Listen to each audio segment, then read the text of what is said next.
Ayan, gagawa tayo ng tortilla pang merienda. Sariling version natin mga boss. Ayan, bigyan natin ng konting lemon. Ayos na, napakasarap. So ganito lang yung diskarte natin. Meron tayong pinirito natin chicken breast. Nilagyan lang po natin ng asin at paminta mga boss. Ayan, half cook lang. Huwag natin masyadong lutuin dahil ito po ay tumitigas pag na-overcook mga boss para juicy. Ayan, so gamit natin rito ay butter lang.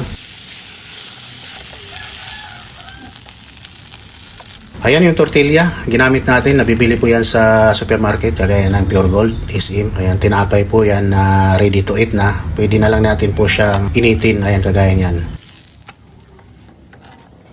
So yan, nilagay po natin sa aluminum foil, meron tayong litos, meron tayong chicken breast, pipino at sibuyas at kamatis, meron tayong tartar sauce mga idol. So ibalot na po natin yung tortilla doon sa ating aluminum foil. Ayan, meron na po tayong masarap na merienda at hindi lang pwedeng pang negosyo to mga boss. Ayan no, so napakasarap, napaka-healthy ang pagkain na to mga sir. Ayan.